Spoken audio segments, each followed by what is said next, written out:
Hello mga RC enthusiast, RC fans, and sa aking mga subscribers, good morning. And sa mga makakapanood nito, good morning. Sa mga gusto mag-subscribe sa aking channel, good morning. And please, sa mga baguhan, please subscribe to the channel.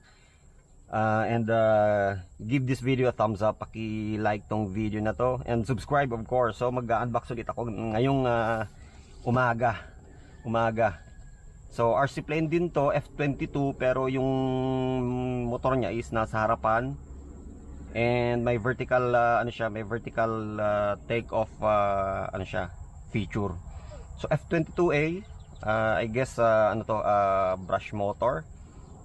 So I think Pinecone F22. So anyway, para makita natin yung laman, ay hihiwain ko siya nitong aking napakatalas na itak. So ito yung gagawin ko pang hiwa. So umpisa na nating i-unbox to. Itong aking bagong dating na RC toy, RC plane, F22A. F22A pala, ano yun yung may A is XK brand. So nahihilig ako ngayon sa mga RC jet, sa mga fast flyer. Pero mga mini model. So let's go, without further ado. Tingnan na natin yung laman. Hihiwain na natin siya nitong aking maliit na kutsilyo. So tingnan natin. Ayun, matalas. Mahina. Ayun, no. Tingnan natin kung ano yung laman, para makita natin yung model na RC plane. Ayun, no. So tabi na natin to, tapos na tapos yung trabaho niya. Baka makasugat, mahulog o malaglagan yung yung paa. Nako, yari tayo. Ayan, no. So dyan muna natin siya. Yun, no. Ayan, SGF22. Ayan, no. SGF22 Pinecone model airplane. So ito yung propeller niya. Paano bang matatawag yung pag nasa likod, pusher ito ay basta hindi ko nakalimutan ko. Comment nyo na lang kung ano yung klase yung ano niya dito pag nasa harapan yung propeller. Nakalimutan ko sorry. Pag nasa likod, pusher So ito yung mga feature niya, 2.4 GHz. So meron siyang 360 unlimited flip. Wow, unlimited flip multiple flight mode, 6-axis gyroscope stabilization, LED searchlight, vertical flight mode. So yun, meron siyang vertical flight mode. So ang ang length niya, yung haba ng aircraft is 380 mm, and yung width niya is 280. So medyo maliit lang, may kaliitan. Ayun, no. So tingnan natin, vertical flight mode, 6G stabilization, 3D stunt flight model, SGF22. Maganda yung kulay niya. So blue, red, and white, and black. So maganda yung color combination niya. Let's see. Tingnan natin yung laman. Eto, yun, bukas na. Mukhang tines na to bago shinip out So buksan natin. I think may konting assembly na kailangan dito. Parang yung lang, stabilization, vertical stabilizer. Parang mo lang. Kailangan lang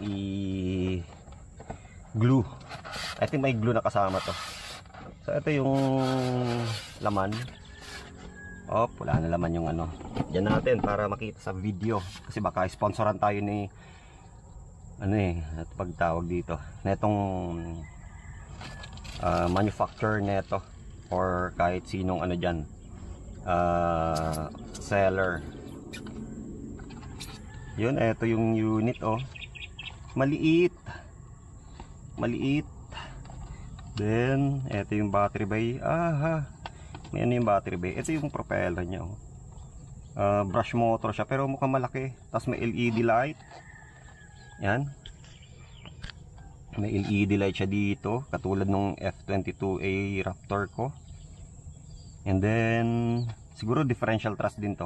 Propeller, malaki yung malaki yung yung motor niya. Medyo powerful to. Then may mga socket siya dito. Hindi ko alam kung para saan itong mga socket na to. And ito yung ano niya, yung mga extra propeller, charger, landing wheels. Tingnan natin dito. Buhos natin. Yun, eto napakadami. So landing wheels, tatlo, syempre, landing wheels, extra propellers, dami, 6, napakadami. Mukhang ito yung madaling masira, yung propeller, kasi madaming madaming extra mukhang ito yung madaling madamage yan, no? Oops. And then may 4 na ilan ba to? Screws. Madami. 8 screws. Ayan, 8 screws. Yan, maliliit. Dito natin ilagay kasi baka matapon Hirap hanapin yan. Liliit meron na nga isa isang na hirap hanapin na ito. Ayan, 8 screws. So charger, cable, ayan, USB, and then iba yung niya iba yung connector niya. Then screwdriver, then ito pangtanggal ng pangtanggal ng propeller, pangsungkit. Yan, pangsungkit ng propeller. Tapos ito yung sinasabi ko na stabilizer fin na kailangang i-glue. Wala siyang glue na kasama. So maganda kung hindi na siya i-glue, kasi pwede siyang ma-test right away. Stabilizer fin, vertical stabilizer, tama ba? Ayun, mukhang hindi na kailangang i-glue. Mas maganda kung hindi na i-glue, kasi hindi mo na kailangang patuyuin. And ibig sabihin, matetest mo na siya right away. O nga, walang glue na kasama. So ito yung user manual. For channel talaga. Baka hindi naman for channel to. Ito mukhang elevon to. Elevon, so combination ng aileron and elevator. So panigurado 2 channel. And then ito, throttle. So possible. Tapos baka may differential thrust siya. Anyway, so ito yung user manual niya. Paddle. So yun, not sure. So siguro matetest natin to. So ito yung remote. Tingnan natin kasi importante yung remote Importante yung functionality ng kasi may may vertical, and then pwede mong i-turn off yung niya. Pwede mong on and off, turn on and off yung stabilization niya. So and may 3D siya, may 3D mode. Kaya importante 'yon kasi baka to prevent crash. So 6G roll, pwede siya na So 6G gitna. Yan, stabilize. Tama, sa gitna yung kasi yung 0 all the way down, vertical mode. Then 6G gitna. Ayan yung 6G, yung gitna. 3 position siya Yung 3D is all the way towards you. Kung hindi ako nagkakamali. Anyway, matetest naman natin kasi pagka naka 6G ka, naman yan, mag-self-stabilize, magre-react yung mga yung mga control surfaces. So 3 position siya. 0 vertical mode, 6G gitna o yung stabilize, then all the way to towards you is 3D mode. So I'm just not sure. Pero mamaya tulad na sinabi ko, ma-check natin yan.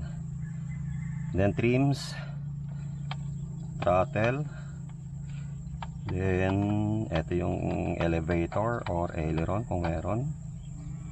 Then may eto wala, fake tong kunyari button na to, yung mga dito.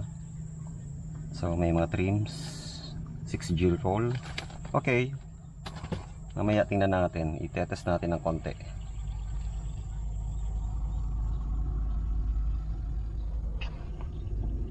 So yan, user manual. Yan, dyan natin. So maganda, wala nang glue na kailangan, hindi man siya kailangan i-glue. So may on and off ano siya, switch. Ganda oh, may on and off switch. Ayun lang, di ko nadala yung ano, di ko nadala yung uy, ay yun sinasabi ko, screw, laglag. Buti na lang screwdriver pala. Yun ha, yan sinasabi ko, buti na lang hindi yung mga malilit na, napakaliit na mga screw. Okay, back. Tingnan natin, bubuksan ko yung battery bay niya para ma-check yung battery, yung kung ilang capacity. Tapos sayang hindi ko nadala yung voltmeter. Voltmeter ba yun tawag doon? Yung pang test ko ilang ano pa yung natitira. Charge. Ayun, ilang milliamperes kaya to or ilang cell. Wala siyang ano. Wala nakalagay. Yun meron no. Masyadong ano, black kasi. Kailangan aninagin pa. Ilang cell kaya to? Mukhang 2 cell eh, mukhang 2S eh. Mukhang 2S siya eh. Yun, 7 mukhang 3.7 lang. 450 milliamperes. Ito 3.7, mukhang 3.7 lang. 850 milliamperes, 3.7. 3.7 volts, 850 milliamperes. Pero mukhang ano eh, mukhang 7.4 eh.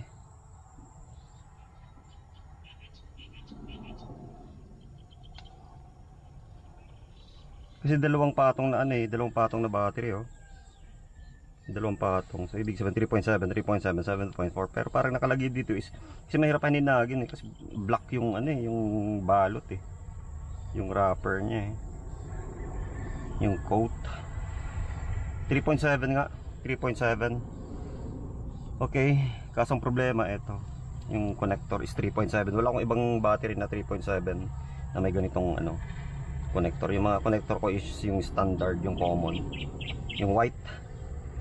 Anyway, let's see. Tingnan natin. Meron akong dalang battery dito. Ito. Panigurado na eh. Pero problema yung ano, ito, kung may kahit konting charge, kahit 50% lang sana. Yung bang parang storage charge. Sige, kwento-kwentuhan muna tayo. So, i-check ko siya. Lalagyan ko ng battery to para tingnan natin, ibabind ko lang, then try onte yung ano, yung vertical ano niya, hindi ko siya paliliparin. Tatry ko lang na i-bind, then yung ano niya, yung vertical flight mode lang muna kasi walang charge to eh.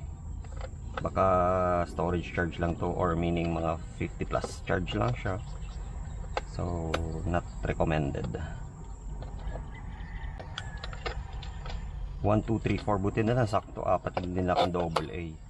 Ito nga pala, guys, may binili na akong ano, mga rechargeable na battery na mga double A. Para every now and then, pag may mga ganito, i-charge ko na lang, din ako bili ng bili. So, medyo makakatipid ka in the long run. Syempre, sa una, gagastos ka ng medyo, ano, malaki-laki kasi yung mga rechargeable to, pero in the long run makakatipid kayo kasi di mo kailangan bili ng bili, charge ka lang, then yun na, yun o. So yun, ganyan yung battery noon. So eto, try ko na munang ikabit to.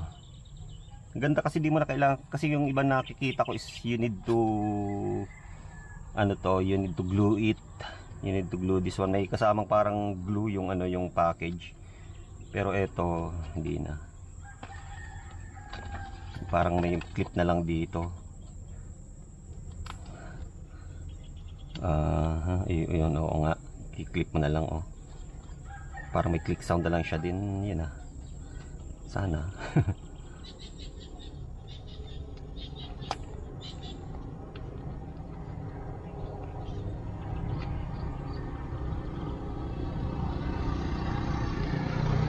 EPP foam yata to. Yun lang. Or baka hindi ito dito. Baka ganito. Hindi. Ganito talaga eh. Tingnan natin dito sa kabila. Baka para dito sa kabila. Ayun. Nice and easy. Click sound lang, then ano na siya,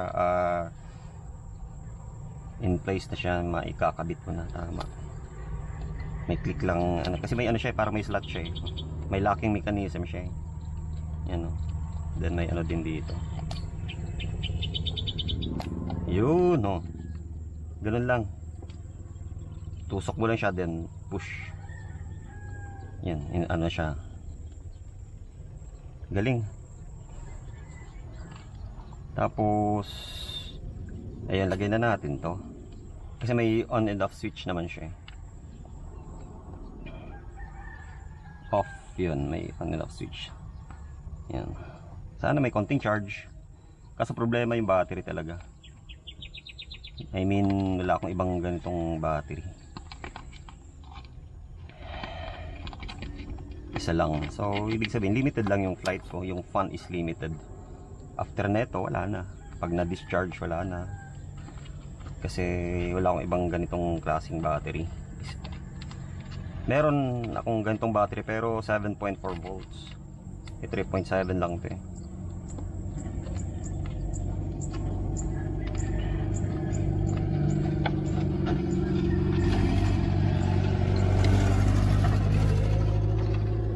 Ganito mahirap. But yan. Ayun. Alright. Then grabe, panigurado may ano pa eh, may screwdriver pa eh. Naku, hindi pa magnetize yung ano. May ano pa eh, may screwdriver, may ano na eh, may lock na, may screwdriver, ay may screw pa. Nice din, para in case na parang 2 in 1. In case na mawala mo yan, mawaglit mo yung ano, ma-misplace mo yung screw. Eto, itong inihigpitan ko, meron ka pang locking mechanism. Or kung masira naman tong locking mechanism na to, meron kang screw. Alright, safe. Whatever. Alright, pwede na. Yun. Tapos, landing gears. Lalagay natin. Para protection. Okay. Okay. Landing gears. Ang ganda rin.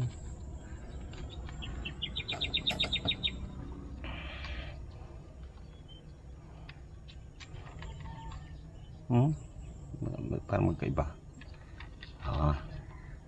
Yung landing gears, lagay natin. Ayun. Then eto sa unahan. Okay. Ayun. Tapos na. Alit lang. So bago ko siya paliparin, sisilid ko muna to dito. Para di ano, kasi baka tumaob tong ano ko eh, tong lamesa ko eh. Tumaob.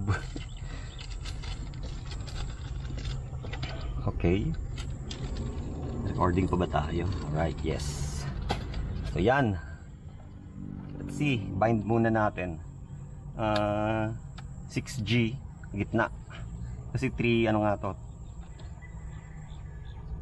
Tatlong ano siya. Tatlong mode. So, on natin to. Then, on natin to. Aircraft, yun. Bibling ko. Ooh! Did you hear that? Siguro kailangan pang up-down to bind. Ayun, yun nga. Yan, nagbibling ako. Oh, yes! Wow! Yun, elevon nga. Yun, elevator. Then, sideways. Elevon siya. So mukhang hindi siya ano, wala siyang ayun, naka 6G mode, tama. 6G mode yung gitna. And then yung all the way down is vertical. Ayun, vertical. Okay, then yung all the way towards you, towards the pilot. 3D? Ba't nagre-react kung 3D?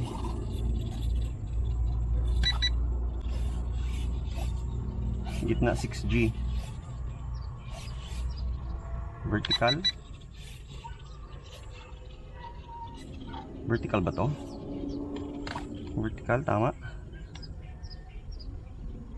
Or 3D? Kakalito eh.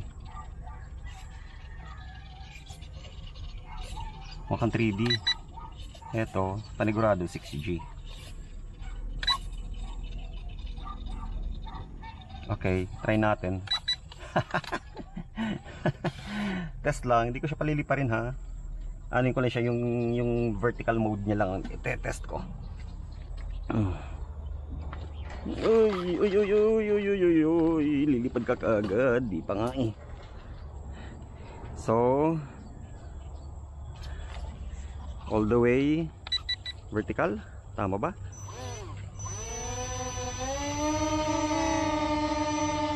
Tama ba vertical?